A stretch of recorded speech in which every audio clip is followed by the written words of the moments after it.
This is a global issue. U.S. Congressman Michael Waltz went on to say the U.S. and its allies need to do a lot more to ensure all countries are paying their fair share when it comes to the war in Ukraine. Amy Cherry has more on our lead story. Waltz, who represents Florida's 6th congressional district, which includes Flagler and St. Johns counties, pressed Undersecretary of Defense Policy Colin Kahl at a House Armed Services Committee hearing on oversight of U.S. military support to Ukraine. The United States provided $30 billion in security assistance. The next nearest is Germany at 3.5, a tenth of what we've provided. UK less than $3 billion, France less than $1 billion. So all in total, even though our economies of the EU and the United States roughly the same, the Europeans have provided less than half of what we have. Is that fair?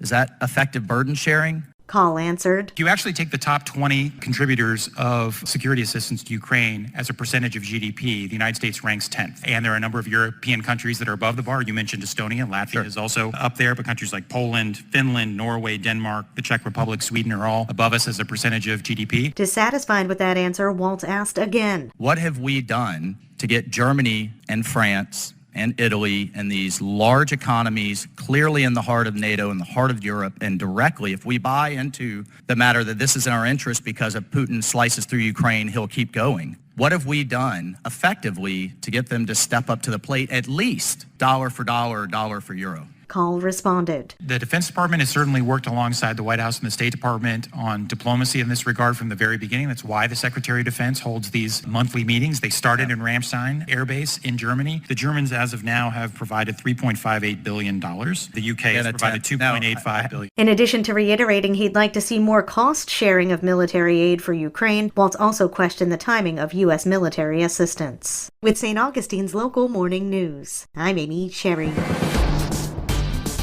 This local news is a service of your hometown Toyota dealer, Beaver Toyota US 1 St. Augustine, here to wow you.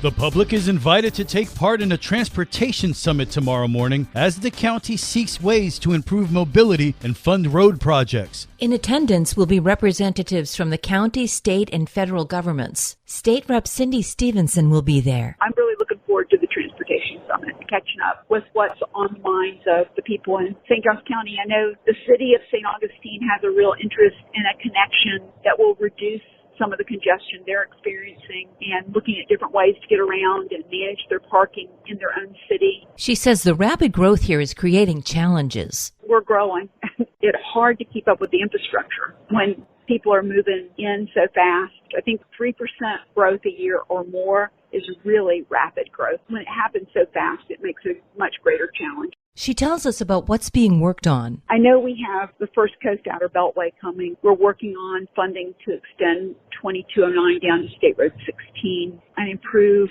the intersections and those types of things. But as the county grows, we will see intersection improvements are one of the things you do to improve the flow of traffic without making the roads wider. And she's always looking for alternatives. Personally, I'm working on some trail projects for St. Johns County to give people other ways of getting around and hopefully reduce congestion or give people some recreational opportunities. The summit is Friday morning, and it begins at 9 o'clock in the St. Johns County Auditorium. For St. Augustine's Local Morning News, I'm Liz Ryan.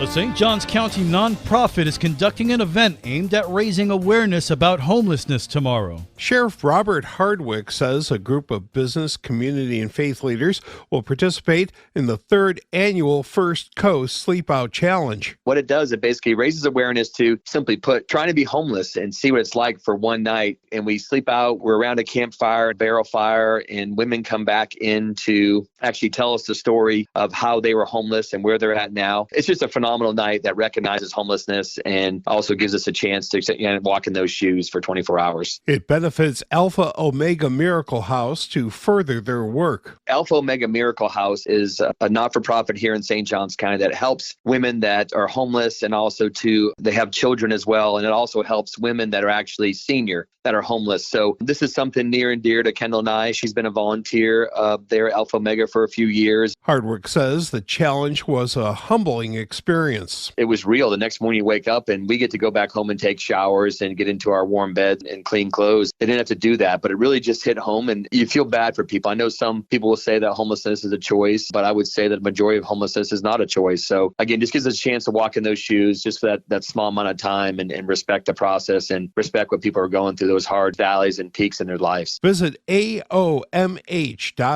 to learn more and to donate. For St. Augustine's Local Morning News, I'm Rich Petchke. And now you're up to date with St. Augustine's Local Morning News. I'm Rich Carroll.